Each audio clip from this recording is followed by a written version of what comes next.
In an essay entitled Apology of a Rudin Apologist, published to Medium, Chabon acknowledges he knew about at least some Rudin's behavior and apologizes for normalizing it. I'm not proud of that. Let me state it more honestly, I'm ashamed. 20 years is a long time to collaborate with an abuser.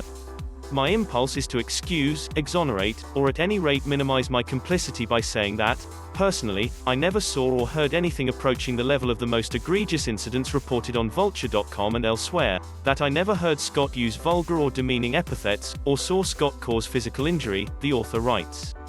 I heard stories of Scott's tantrums and vindictiveness, but not of smashed hands and people pushed out of moving cars. But I knew enough. In his essay, Chabon recalls seeing Rudin treat his staff with careful, even surgical contempt, and once throw a pencil at a fleeing assistant.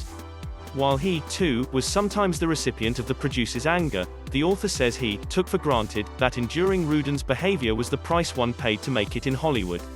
To say, I took it for granted, is letting myself off too easily, because what I did, to ease my own conscience, was buy into, and thus help to perpetuate, the myth that professional and artistic success, encoded as survival, require submissiveness to abuse, encoded as toughness, writes Chabon.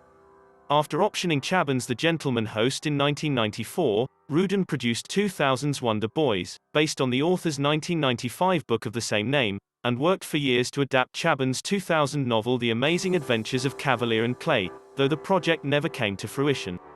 Last Saturday, Rudin announced his decision to step away from his Broadway productions, and made the same announcement regarding his current film projects on Tuesday. And for 20 years, on and off, I sat there as he dished it out to people who, over that period, grew ever younger, until any of them might have been one of my own children with a right to expect, or at least to hope, that I might use my voice, my privilege, my authority as a white man, as a person Scott respected, even as a father, to protect them, to speak up on their behalf, to say something like, "Hey, Scott, take it easy on the kid," or, better, "It's not okay to talk to people that way." Stop, writes the author. I didn't do that. I didn't do anything but carry on, as if. I'm not proud of that. Let me state it more honestly, I'm ashamed. I regret, and I want to apologize for, my part in enabling Scott Rudin's abuse, simply by standing by, saying nothing, looking the other way.